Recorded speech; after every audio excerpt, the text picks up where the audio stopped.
Have you ever noticed something unusual about the story of Prophet Yusuf or Joseph in the Quran? It's a small detail, but as we'll see, it carries massive historical significance. And what's truly mind-blowing? The Quran's historical accuracy in the story reveals knowledge that no one in the 7th century could have possibly known. The story of Yusuf takes place centuries before the time of Prophet Musa or Moses.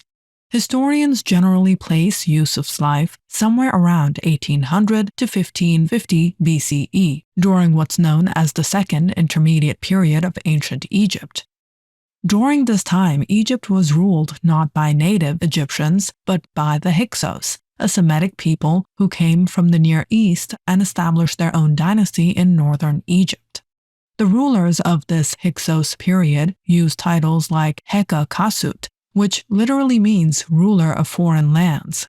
That's equivalent to saying king, not pharaoh. The term pharaoh, or in ancient Egyptian, Pharaoh, originally meant great house, referring to the royal palace, not the person. It wasn't until around 1550 BCE, during the New Kingdom, long after Yusuf's time, that pharaoh became the official title for the ruler himself. So if Yusuf lived during the Hyksos period, then calling his ruler king is exactly what would have been correct. The title pharaoh simply didn't exist yet. And that's exactly how the Quran refers to him, Al-Malik.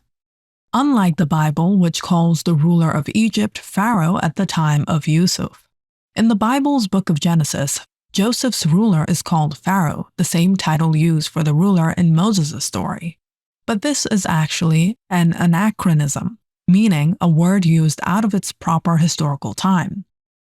The biblical texts were written and compiled centuries later, at a time when Pharaoh was already a familiar title. So to the authors, it made sense to use Pharaoh for any Egyptian ruler, even those who lived before the word existed. The Quran, however, never makes this mistake.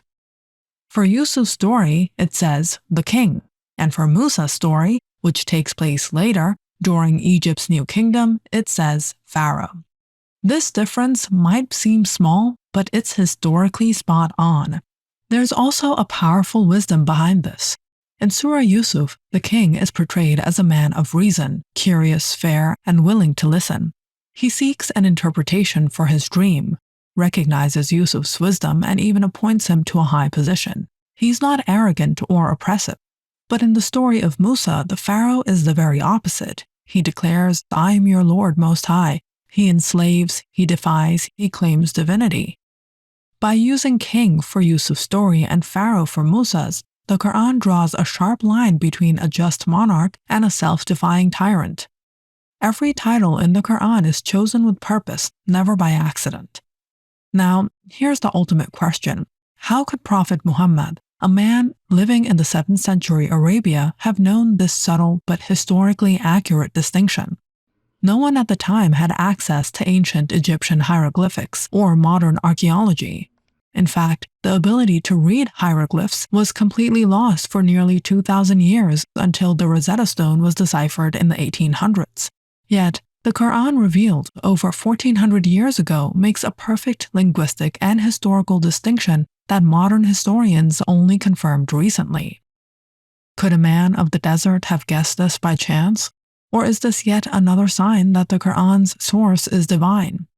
The Quran's use of king for Yusuf's ruler and pharaoh for Musa's is not just historically accurate, it's miraculously precise. It reflects historical accuracy, matching Egypt's timeline perfectly, and distinguishes a moral king from a tyrannical pharaoh, centuries before archaeology could confirm it. The Quran already knew it, because God does not err. Like, share, and subscribe to Truth Shall Prevail.